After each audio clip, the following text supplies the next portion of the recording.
안녕하세요. 썰TV 시청자 여러분.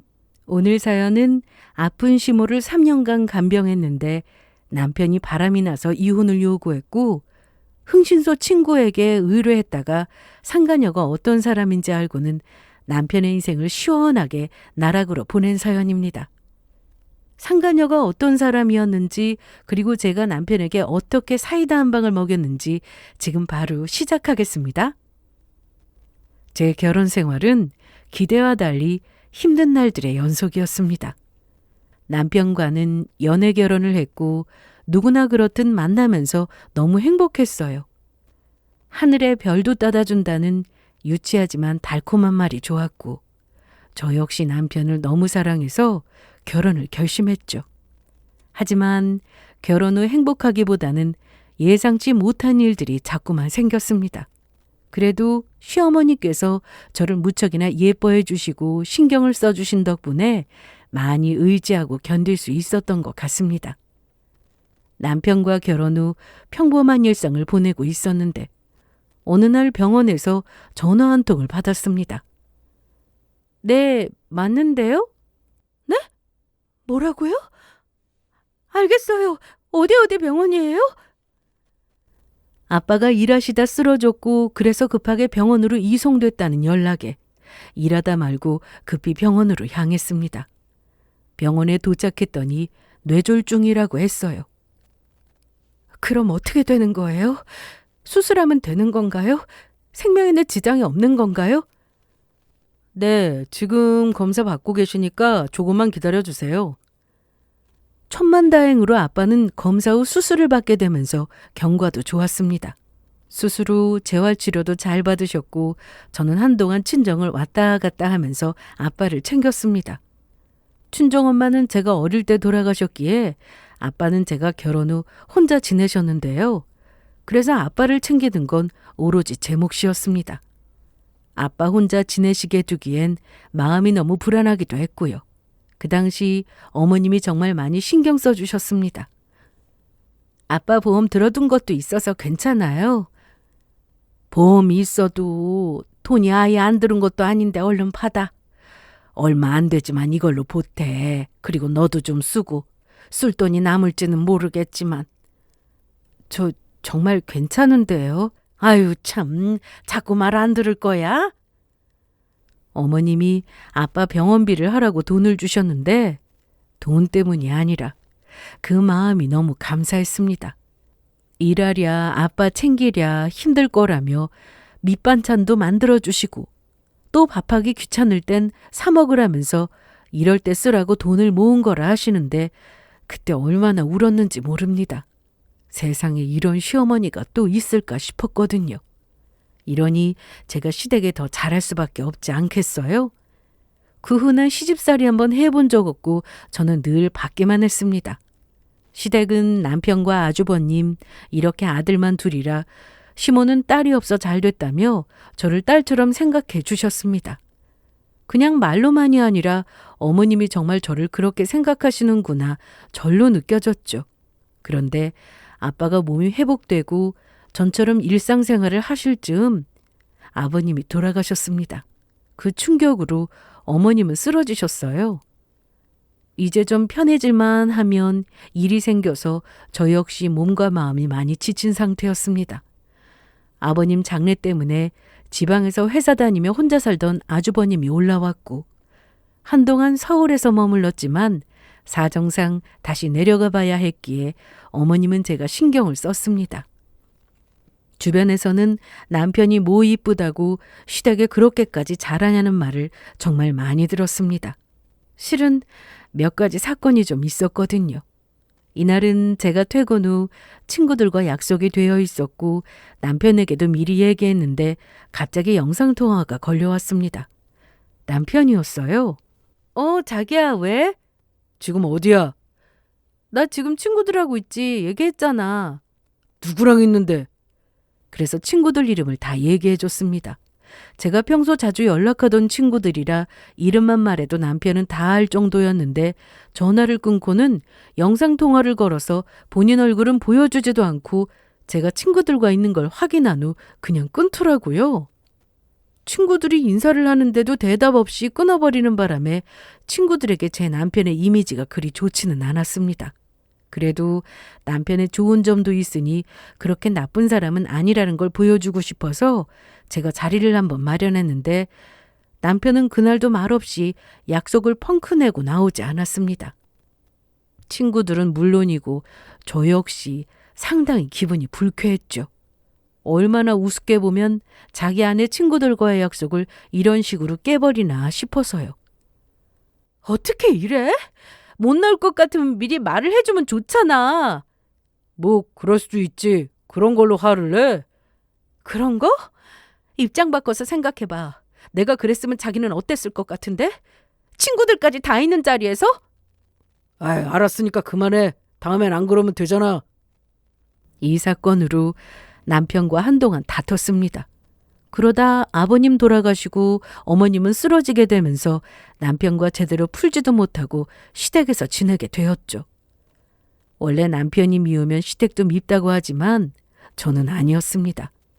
친정아빠 쓰러졌을 때 어머님의 도움을 많이 받았고 저에게 진심으로 잘 대해주신 분이기에 남편과 상관없이 저에게 어머님은 특별한 분이셨으니까요. 아주버님도 지방에 있고 남편은 교대 근무로 연차를 쓰는 게 쉽지 않아 제가 시댁에 자주 갔습니다. 낮에 간병인도 있어서 괜찮다니까 왜 자꾸 와. 일 마치면 집에 가서 바로 쉬라니까. 안 그래도 어머님 얼굴만 보고 바로 갈 거예요. 반찬 좀 드리려고요. 바쁜데 이걸 언제 다 만들었어? 실은 오는 길에 샀어요. 여기가 그래도 유명해서 좀 늦게 가면 맛있는 반찬은 금방 팔리더라고요. 잘했다. 요즘 누가 반찬을 해먹어. 일하면서 그러기 쉽지 않지. 주말에는 제가 솜씨 좀 발휘해 볼게요. 힘든데 뭐하러. 마음만 받을게. 시어머니가 아닌 친정엄마였어도 저에겐 쉽지 않은 일이었습니다. 체력이 받쳐주질 않더라고요. 그나마 다행인 건 남편도 정신을 차렸다는 거였습니다. 물론 제 착각이었죠. 하지만 이땐 그런 줄 알았습니다. 평일엔 퇴근하고 잠깐 시댁에 들리는 정도였지만 주말에는 하루 정도 시댁에 머물다 올 때가 많았습니다. 이게 뭔데? 자기 좋아하는 초밥인데 우리 엄마도 그거 좋아하시거든. 가서 같이 먹어. 힘들게 저녁하지 말고 저녁하면 설거지도 해야 하잖아. 이걸 언제 샀대? 아이, 싫음 말고.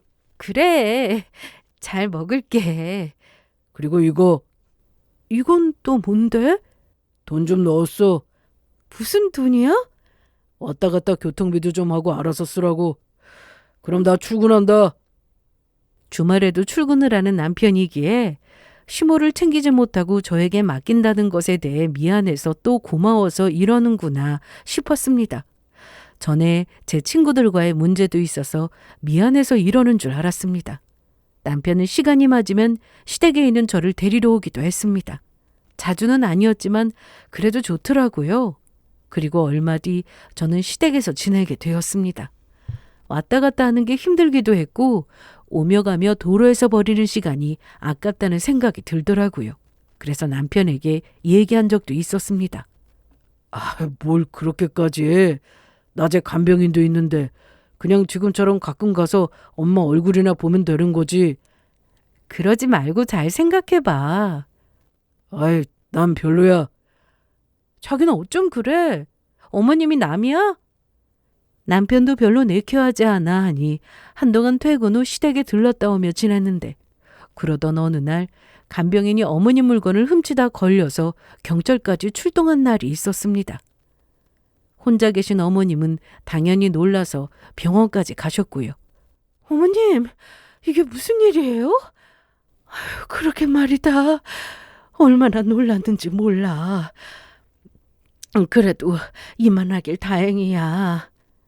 얘기를 들어보니 어머님이 잠깐 잠드신 사이 간병인이 물건을 훔치고 있었답니다.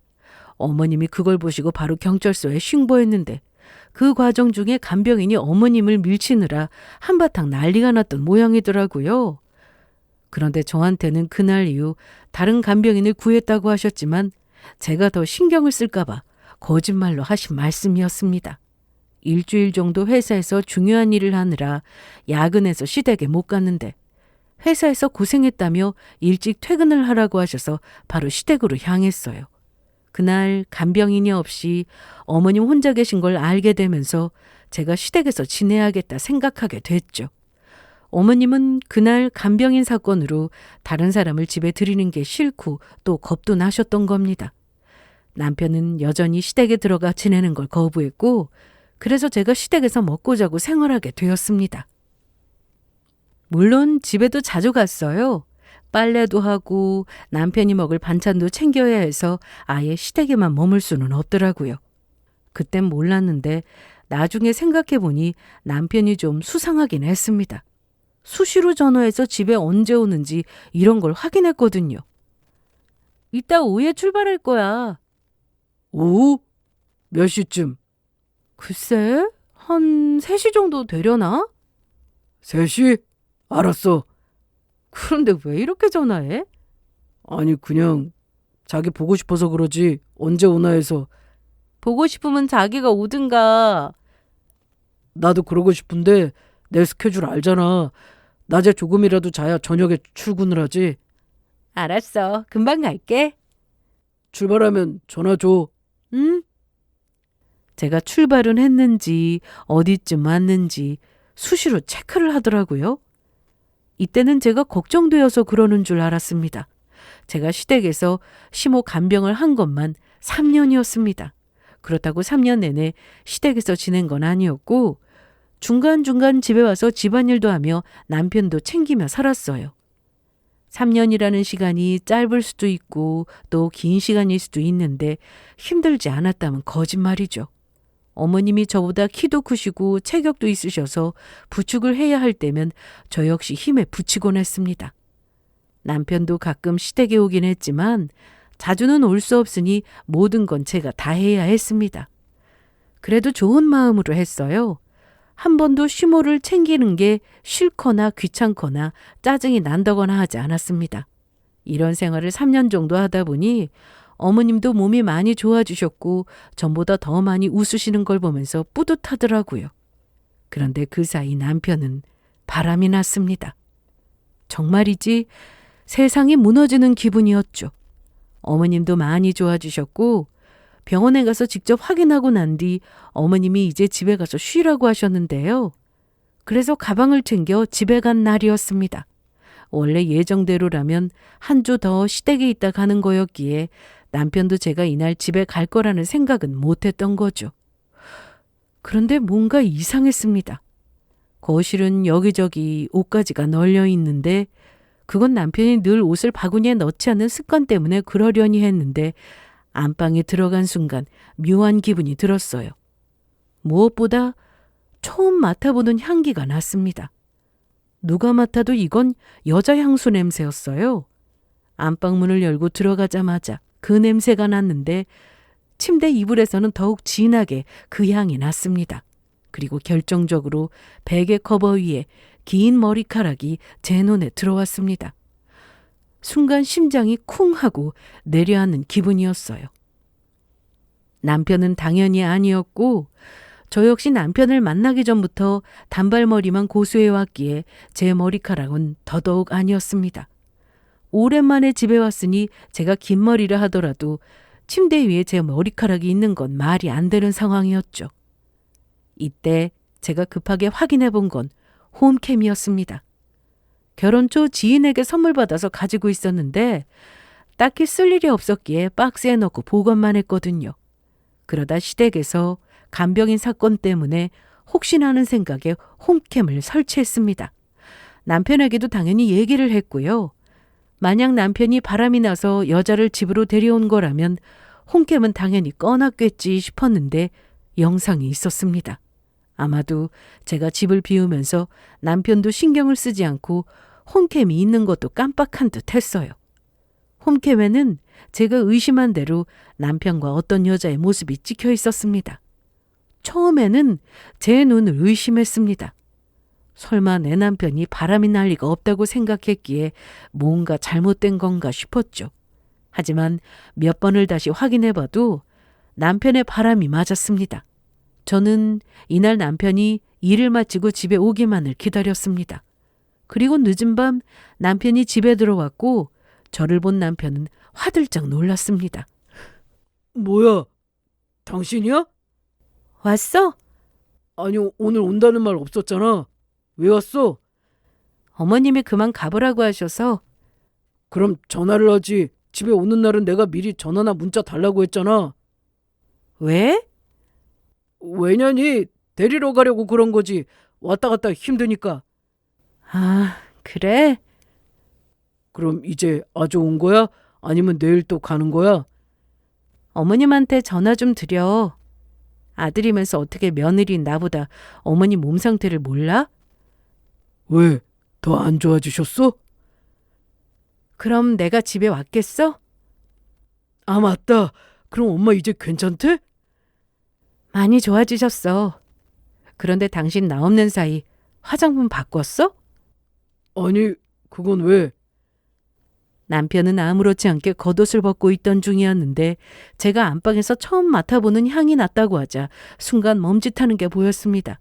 그리고는 어색한 말투로 혹시 그건가? 자기 없으니까 괜히 분위기도 칙칙하고 그래서 내가 헤어 스프레이 하나 샀는데 그걸 아침마다 뿌려서 그런가 보다. 그거 어디 있는데? 그건 왜? 그 향이 맞는지 보려고. 없어. 왜 없어? 다 써서 버렸어. 어제가 마지막이었어. 아까 휴지통 비웠는데 그 안에 스프레이 같은 건 없었는데? 그게 내가 출근할 때 들고 나갔어.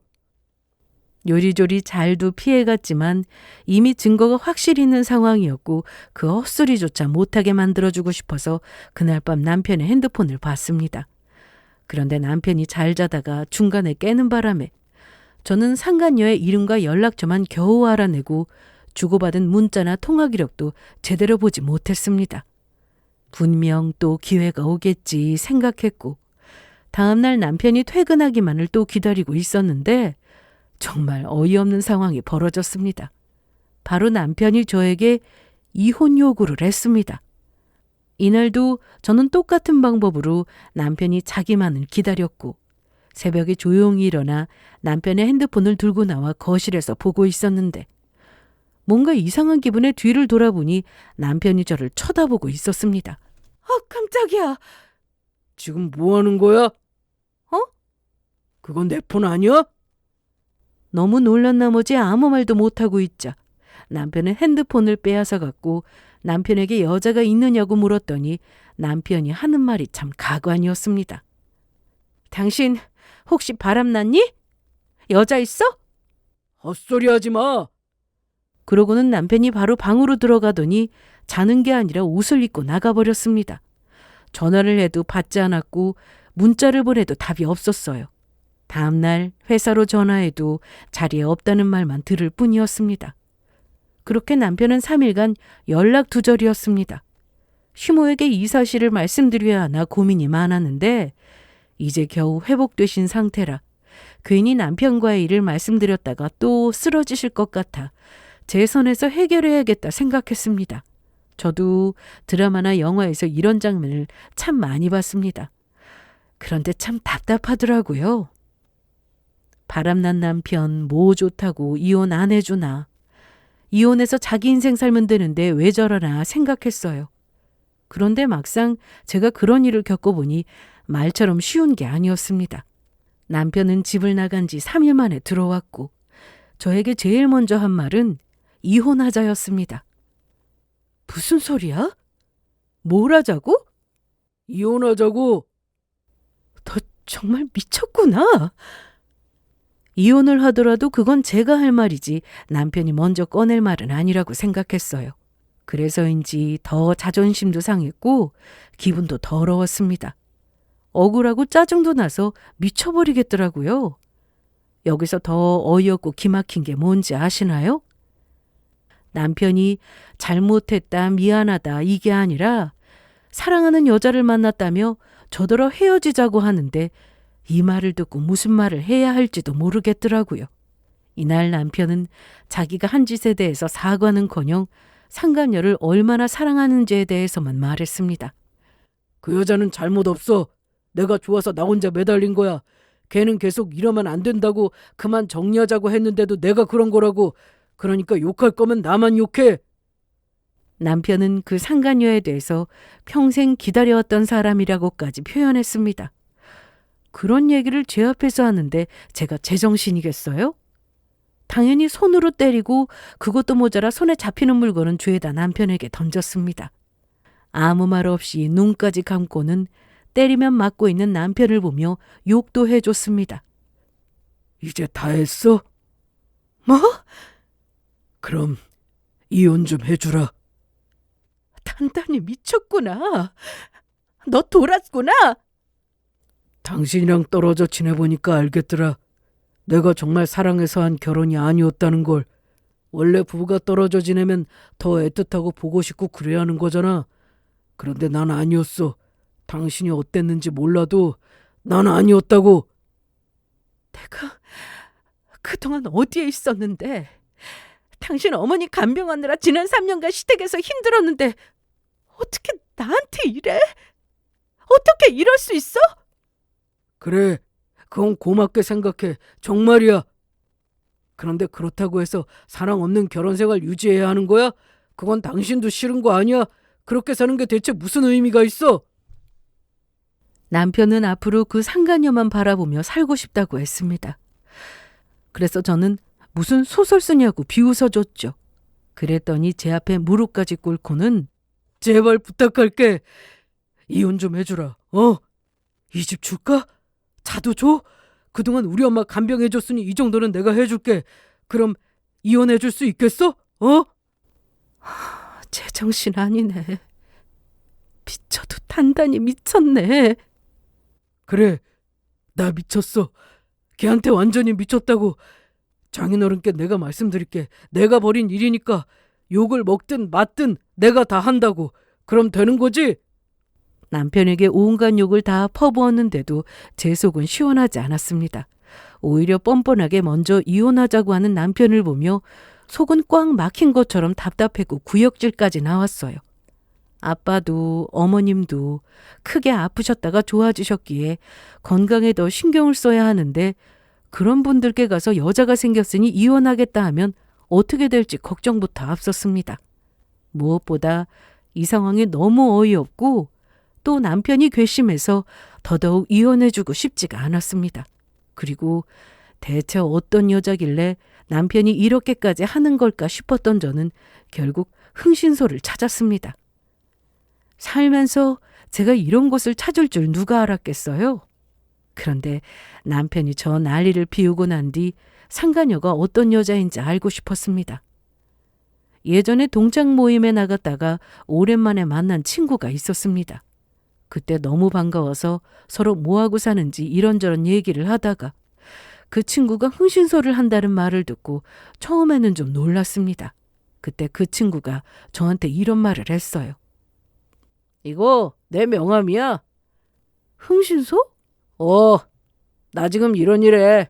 얼굴 보니까 많이 놀란 것 같네. 나도 내가 이런 일 할 줄 몰랐는데 사람 일 정말 모르더라고. 혹시 나중에 무슨 일 생기면 연락해. 되도록 없는 게 좋겠지만. 그래서 저도 설마 제가 의뢰 같은 걸 할 날이 있겠나 싶어 명함은 지갑에 넣어두고 꺼낸 적 없었는데 그 친구가 생각나 전화를 하게 됐습니다.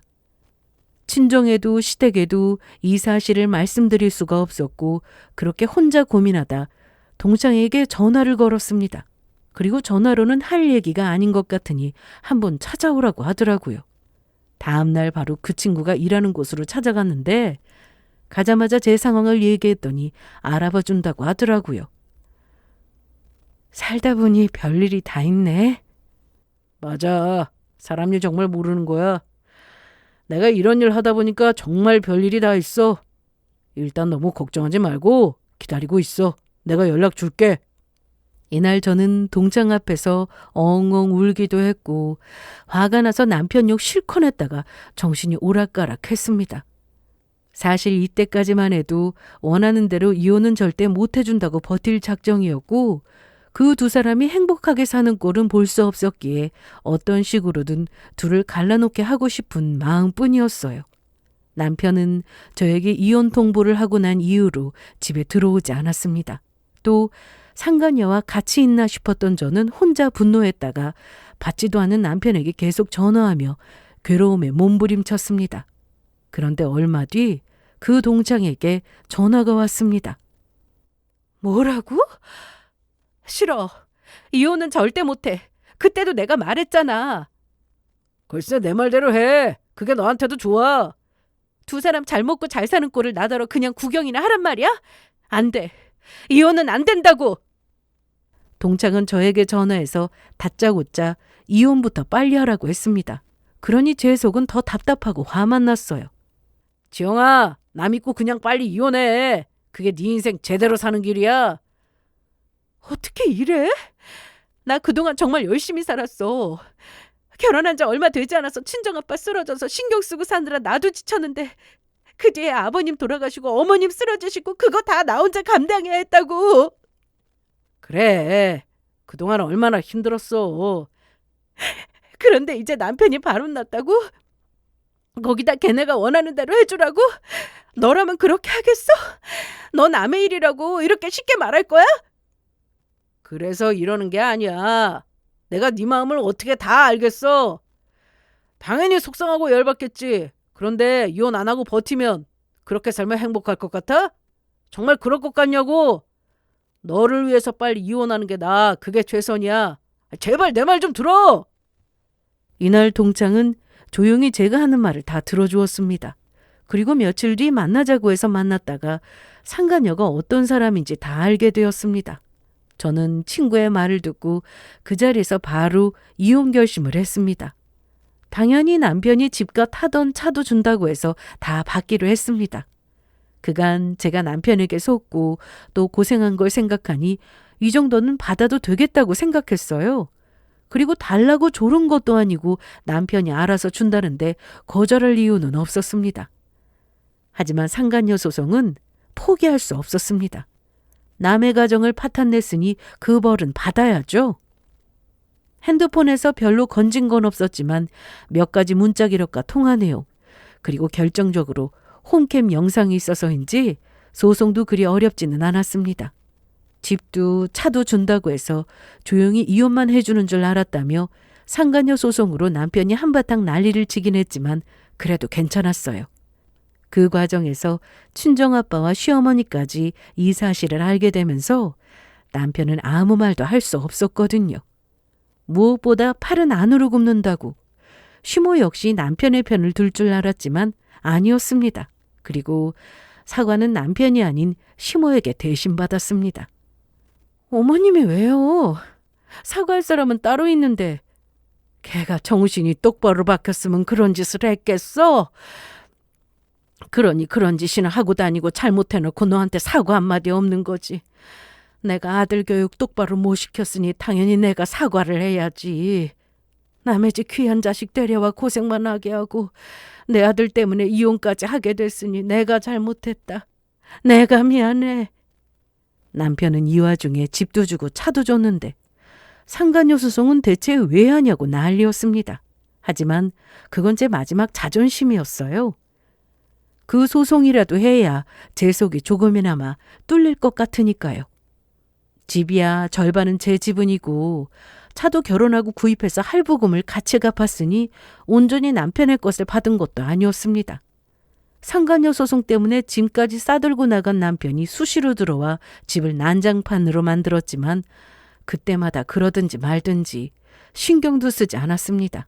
그냥 냅뒀어요. 남편의 그런 행동이 저에게 위협이 될 정도도 아니었거든요. 제가 계속 무시하니 남편도 그러다 말더라고요. 그런데 아무리 자기 자식이 잘못을 했더라도 결정적인 순간에는 편을 드는 게 부모일 텐데 시모는 달랐습니다. 제가 소송을 잘할 수 있게 변호사까지 알아봐 주신 분이 바로 시모였어요. 그 덕분에 상간녀 소송은 제가 원하는 대로 되었습니다. 상간녀에게 위자료도 받게 되었어요. 판결문도 제 손에 들어왔고요. 집도 차도 온전히 제 것이 되었고 위자료도 받았고 그렇게 남편과는 완전히 남이 되었습니다. 이혼을 하고 상간녀 소송도 하면서 제 속은 타들어갔습니다. 하지만 이 또한 어쩔 수 없는 과정이라 생각했어요. 헤어짐에 있어서 좋은 이별이 어디 있겠어요? 하물며 한쪽이 바람나서 이혼하는 거라면 더더욱 진흙탕 싸움이 될 수밖에 없는 거죠. 그렇게 지저분한 싸움 끝에 헤어졌는데도 남편은 그 여자가 그렇게 좋았나 봅니다. 이혼 전부터 짐 싸서 집을 나간 남편은 그 상간녀의 집에서 생활했는데요. 본인이 원하는 대로 이혼해서 둘이 살게 되었으니 얼마나 행복하겠어요? 하지만 그 기쁨은 오래가지 못했습니다. 저는 이혼과 동시에 살던 집을 부동산에 내놓고 차도 팔았습니다. 집이 팔리기 전까지 친정에서 한동안 지냈고요. 아빠를 더욱 자주 볼 수 있어서 좋았고 그간 시어머니만 신경 쓴다고 자주 연락드리지 못한 죄송함이 있었는데 앞으로 아빠와 더 많은 시간을 보내야겠다 싶었습니다. 그리고 제 인생에도 조금씩 변화가 찾아왔습니다. 그동안은 가족을 위해 살았다고 했다면 이제는 오로지 저만을 위해 살아보자 다짐을 해서인지 그간 못 해본 걸 하나씩 시작하면서 인생이 재미있게 느껴지더라고요. 물론 남편이 바람나서 이혼했는데 이혼과 동시에 그 아픔이 완전히 사라질 수는 없었습니다. 처음 한 달 동안은 억지로 괜찮은 척하며 지내려고 했었는데 그럴수록 저만 더 힘들어지더라고요. 그래서 힘들면 힘들다고 소리도 지르고 짜증도 내고 혼자 욕도 하고 그렇게 지냈습니다. 주말에는 늦게까지 영화 보면서 비련의 주인공이라도 된 듯 실컷 울기도 했고요. 그렇게 감정에 솔직해지고 나니 한결 마음이 편해졌는데요. 한동안 아빠와도 종종 만나며 시간을 보냈더니 확실히 제 삶이 달라짐을 느낄 수 있었습니다. 원래 인생이라는 게 그렇잖아요. 앞으로의 희망이 안 보이면 더 괴로운 건데 미래가 조금씩 보이기 시작했습니다. 그리고 전 남편의 인생은 생각보다 빠르게 무너지게 되었는데요. 정확히 이혼한 지 3개월 만이었습니다. 전 남편은 회사 근처로 저를 찾아왔는데 그 몰골이 너무나도 처참했어요. 그리고 웃을 일 없던 저는 그 몰골을 보고 배꼽을 잡고 웃을 수밖에 없었습니다. 지영아, 누구세요? 나야, 네 남편. 번거지 모자를 푹 눌러 쓰고 있었고 수염까지 길어서 당연히 누군지 알아볼 수 없었는데 제 앞에서 모자를 벗고 어설프게 웃는 모습을 보고는 소름이 끼쳤습니다. 세상에, 그 꼴이 그게 뭐야? 내가 좀 변했지? 나 안 같지? 아우, 이건 또 무슨 냄새야? 일단 우리 어디 가서 얘기 좀... 어딜 만져? 미안. 그런데 할 얘기가 있어서 온 거야. 그래서 그러는데 잠깐 시간 좀 내줄 수 있어? 너한테 내줄 시간은 없을 것 같은데? 이날 저는 전 남편이 쫓아오지 못하게 빨리 뛰어가서 지하철을 탔습니다. 그런데 전 남편이 저 모르게 계속 따라왔더라고요. 집 근처에 다 와서 내린 뒤 카드를 찍고 나왔는데 그렇게 집 쪽으로 걸어오던 중 기분이 이상해서 뒤를 돌아보니 전 남편이었습니다. 뭐 하는 거야? 나 따라온 거야? 아직 이사 안 갔네. 계속 이 동네 사는 거야? 그럼 집에 와서 기다릴걸. 미쳤구나. 나 할 말 있다고 했잖아. 그런데 길 건너 경찰서가 보였습니다. 전 남편이 계속 따라오는 것도 싫었고 짜증났는데 저에게 무슨 짓을 할지 몰라 일부러 큰 길 쪽으로 갔습니다. 뭔데? 말해. 나 정리했어. 뭘 정리해? 다 정리하고 왔다고. 깨끗하게. 그래 보여. 아주 깨끗하게 탈탈 털린 것처럼 보인다고. 뭐? 그걸 어떻게... 꼴이 그 모양인데 누가 봐도 그래 보여. 나 있잖아. 글쎄 속았어. 나 정말 감쪽같이 속았다고. 나 아니 그 여자한테 제대로 당했어. 이날 전 남편은 그 상간녀에게 속았다며 제 앞에서 눈물에 콧물까지 더러운 모습을 다 보여줬습니다. 그런데 저는 이 사실을 알고 있었습니다. 전에 흥신소를 아는 친구의 도움을 받아 당장 이혼하라고 했을 때 이 사실을 이미 전해 들었거든요. 정말 세상 참 좁다는 걸 그때 실감했는데 내가 이 말까지는 안 해주려고 했는데 네가 너무 힘들어하는 것 같아서 안 되겠다. 뭔데? 그깟 놈 뭐 좋다고 이혼 못하고 이 난리냐. 누가 좋아서 그래? 잘 사는 걸 보면 나 정말 못 살 것 같아서 그러지. 그 여자 꽃뱀이야. 뭐? 꽃뱀? 그런 게 아직도 있어? 얘가 뭘 모르네. 알고 보니 그 상간녀는 꽃뱀이었는데 정말 기막히게도 친구가 운영하는 흥신소에서 다른 사람의 의뢰를 받고 조사를 했는데 그 당시에도 남자 외도로 아내가 의뢰를 했었고 상대 여자가 바로 상간녀였다고 했습니다. 그때 알아보면서 상간녀가 의도적으로 접근해서 재산 빼돌렸다는 것까지 알아냈고 그걸로 소송 한 해 만에 했다는데 이번에 제가 알아봐 달라고 하면서 조사하다 같은 인물인 걸 알고는 저한테 빨리 이혼부터 하라고 한 거였습니다. 특히 남편이 원하는 대로 해준다는 그 조건까지 듣고는 더 잘 됐다며 준다는 건 다 받고 그렇게 이혼하라고 하는데 빨리 끝내고 제 인생 살라고 한 거죠. 그러다 제가 이혼은 안 된다고 못하겠다고 난리를 치니 상간녀의 존재에 대해서 알려준 거고요. 그 말을 듣고 제가 굳이 난리를 치지 않아도 둘은 결국 오래 못 갈 거라는 걸 알았습니다. 그런데 이렇게 빨리 또 이런 거짓골로 저를 찾아올지는 몰랐습니다. 내 재산 다 털어갔다고. 뭐? 내 재산 다 가지고 사라졌다고. 아이씨, 난 믿었어 정말로. 그런 여자인 걸 알았으면 내가 그렇게까지 했겠어. 나도 완전히 속은 거야. 그러니까 이건 바람 넣은 거라고 보면 안 되는 거라고. 나 진짜 억울해 미치겠어. 전 남편은 저에게 살던 집도 주고 차도 주고 갔는데 남아있는 재산은 없었습니다. 하지만 전 남편에게는 땅이 좀 있었습니다. 전시모도 자기 아들이 한 짓이 너무 괘씸하니 그 땅을 다시 뺏고 싶었지만 돌아가신 전 시부가 주신 거라 그건 어떻게 할 수 없다고 하셨죠.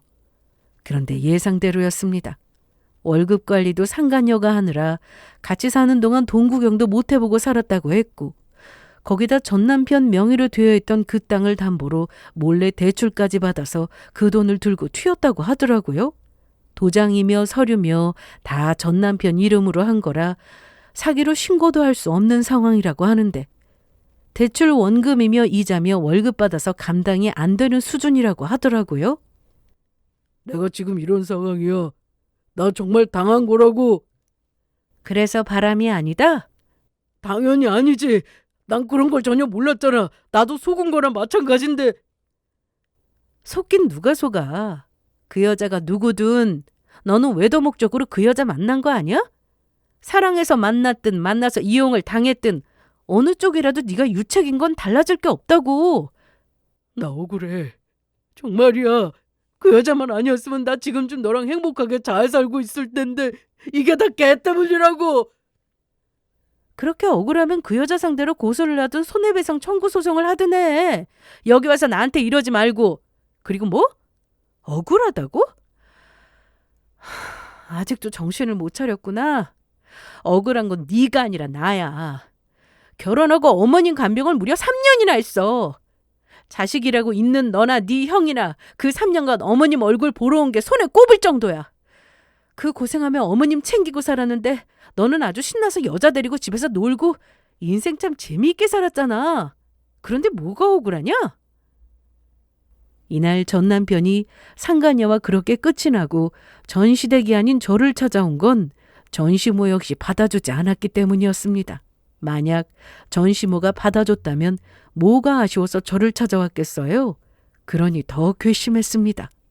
이날 전 남편이 제 앞에서 무릎 꿇고 잘못됐다고 다시 받아달라 하는데 전시모에게 문자가 온 걸 보고 더 매몰차게 꺼지라고 했습니다. 혹시 성훈이가 너한테 찾아갈지 몰라. 내가 아까 다시 오지 말라고 쫓아버렸거든. 혹시나 찾아가면 절대 받아주지 마. 알았지? 무슨 일 생기면 바로 경찰 부르고. 솔직히 전 남편이 남에게 무슨 나쁜 짓을 할 위인은 되지 못했습니다.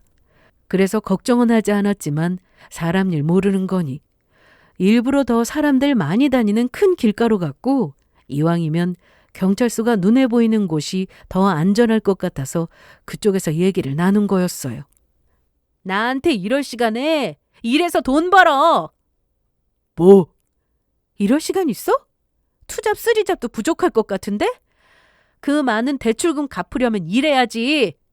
설마 나한테 줬던 집이랑 차랑 다시 받으려고 온 건 아니지? 날 뭘로 보고 그냥 나랑 다시 전처럼 지내면 안 되겠어? 받아주면 안 되겠냐고. 내가 잘못했어. 이렇게 빌게. 나 정말 갈 곳 없어. 엄마도 안 받아주고. 웃긴다. 바람나서 이혼해달라고 할 때 기억 안 나? 나한테 미안하단 말 한마디 안 했는데 지금은 상황이 많이 급한가 보다. 그러니까 내 말은 이 상황에 하는 사과가 진심으로 들리지 않는다는 말이야. 알아들었어? 전 남편은 많이 급했는지 큰 길가에서 제 팔을 잡고는 놔주지 않았고 계속 잘못했다고 했습니다. 그런데 뭐 어쩌겠어요? 계속 이러면 경찰을 부르는 수밖에요. 그리고 잠시 뒤 전시모와 친정아빠까지 경찰서에서 다 같이 만났습니다. 아빠는 제가 경찰서에 있다는 말에 놀라 바로 오셨는데 너 이 자식! 아빠 화내면 안 돼. 제발, 그렇게 내 딸 고생하게 하고 바람나서 이혼해줬더니 이제 와서 이게 무슨 짓이야? 뒤늦게 온 전시모 역시 이 상황을 보시고는 죄송합니다. 정말 죄송합니다. 엄마, 그러니까 진작에 저 받아줬으면. 너 조용히 못해? 지영아, 이게 경찰까지 부를 일이야. 우리들이 얘기로 풀면 되는 거였잖아. 시끄러워! 왜 때려? 경찰서에서도 여전히 시끄러워 제지를 당해야 했는데 전 남편은 쪽팔린 것도 모르더라고요. 이날 전시모까지 오면서 저는 조사 후 경찰서에서 나왔는데요. 끝까지 사과하는 건 여전히 전시모였습니다. 제가 자식을 잘못 키워서 이렇게 됐습니다. 정말 죄송합니다. 정말 죄송합니다. 앞으로는 부탁드립니다. 내 딸 앞에 다시는 나타나지 않게 해요. 네, 그러겠습니다. 미안해, 지영아. 다시는 이런 일 없을 거야. 사실 전 시모에 대해 안 좋은 감정은 없었습니다. 오히려 마음이 갈 수밖에 없었죠. 이제 겨우 회복하셨는데 아들이 저리 속을 썩이니 전 시모 마음이 어떻겠나 싶더라고요. 그나마 다행인 건 이날 오랜만에 전 시모를 보는데 그래도 많이 좋아 보였다는 겁니다. 전 시모는 여전히 저에게 고맙다 하셨고 덕분에 잘 살고 있다면서 앞으로 피해주는 일 없을 테니 잘 지내라고 하셨습니다. 그게 전 시모와 전 남편을 본 마지막이었어요. 전 시모는 제가 전 남편과 이혼할 당시 위자료라면서 따로 돈을 챙겨주셨습니다. 이미 집도 차도 받았으니 바라는 건 없었는데 돈이라도 줘야 마음이 편할 것 같다며 이 늙은이 마음 좀 편하게 해줘. 내가 너무 이기적인 거 아는데 너한테 해줄 거라고는 이것뿐이야. 누가 친정엄마도 아닌 시어머니를 위해서 그 고생을 하며 간병을 해주겠어. 이건 내 못난 아들 때문이 아니라 나 때문에 고생해줘서 고마워서 주는 거야. 그렇게 완전히 마지막인 것처럼 하고 끝을 냈는데 다시 만난 게 또 전 남편 때문이었으니 전 시모는 무척이나 미안해하셨습니다. 경찰서에서는 한 번만 더 이런 일이 생기면 그때는 스토킹 범죄가 인정될 수 있다고 했습니다. 스토킹이라는 게 지속적이고 반복적이어야 하기에 전 남편이 이런 식으로 저를 또 찾아오면 그땐 법적으로 제대로 처벌받을 수 있다는 거였죠. 그날 이후 부동산에 내놓은 집이 팔렸고 그 길로 바로 친정 근처에 집을 얻어 이사를 했습니다. 아빠와 가까이 살게 되어 더 든든했고 전 남편을 다시는 안 봐도 되니 속이 다 시원했죠. 전 시모의 약속대로 경찰서에서 본 그날이 지나고 전 남편을 본 적은 없었습니다. 다만 전시모를 통해 전 남편이 얼마나 고생하며 사는지는 전해들을 수 있었는데요. 아무리 자식이어도 용서가 안 된다며 전시모의 재산을 전 남편에게 물려주는 일은 없을 거라고 하셨어요. 죽기 전에 다 쓰고 죽을 거라며 안 해본 거, 또 아끼느라 못 사본 거 다 사고 여행도 실컷 다니겠다고 하셨죠. 그러면서 전 남편이 어떻게 지내는지도 짧게 말씀하셨는데 대출금 갚느라 배달도 한다고 했습니다. 직장은 진작에 관뒀다고 하더라고요. 뭐 말로는 사표를 쓰고 나온 거라는데 잘린 건지 제 발로 나온 건지 확실하진 않았지만 듣기만 해도 속이 다 시원했습니다. 불륜으로 이혼했고 상간녀한테 사기당한 것까지 회사에 소문이 쫙 퍼지는 바람에 사표를 썼는데 낮에는 배달일하고 저녁에는 대리기사로 일하며 밤낮 없이 쉬지도 못하고 일만 한다고 했습니다. 그래도 아주 나몰라라 할 수는 없으셨는지 혼자 살 집은 마련해 주셨는데 그것도 아주 작은 평수로 먹고 자고 할 만한 정도라며 지원은 딱 거기까지만이라고 하셨어요. 뭐 재산을 주든 집을 해주든 그거야 이제 저와 상관없는 일입니다. 그런데 제가 전시모라도 너무 괘씸할 것 같다는 생각이 들었습니다. 저는 친정 근처로 이사 후 편하게 아주 잘 지내고 있습니다. 그간 전 남편 때문에 불면증에 탈모에 몸이 많이 망가졌거든요. 스트레스를 많이 받은 거죠. 면역력도 떨어졌는데 평소 잘 먹던 음식인데도 먹고 나서 두드러기가 날 만큼 병원도 많이 다녔습니다. 이혼이라는 게 그렇더라고요. 몸도 마음도 힘들게 하는 거라더니 그 말이 딱 맞았습니다. 그래도 시간이 악이라고 많이 좋아졌어요. 원형 탈모 자리에는 머리카락이 많이 자라고 있고 밤에도 잠도 잘 잡니다. 저를 위해 영양제도 먹고 있고요. 전 남편을 빼고는 그간 힘들게 살아온 제 인생이 후회되지는 않습니다. 전시모의 간병도 제가 자처한 거니까요. 살다 보면 어쩔 수 없는 상황이라는 게 꼭 오기 마련인데 그때 제가 나몰라라 했다면 지금쯤 후회로 남았을지도 모르겠다 싶었습니다. 제가 할 수 있는 건 다 하고 살아서 그래서 미련이 안 남는 건가 싶기도 하고요. 요즘 제 인생 만족도는 최상입니다. 아빠도 건강이 많이 좋아지셔서 일하시며 취미활동도 하시고 저도 제 인생 잘 즐기며 살고 있고요. 더 많은 걸 바라지는 않습니다. 딱 이만큼만 이렇게 소소한 행복을 즐기며 아빠와 재미있게 인생 사는 걸로 충분합니다. 저 이런 인생 누릴 자격 되잖아요? 그렇죠? 앞으로도 열심히 제 일하며 성실하게 살아갈 테니 제 인생 응원 많이 해주시고 제 사연은 여기서 이만 마칠게요. 끝까지 들어주셔서 감사합니다.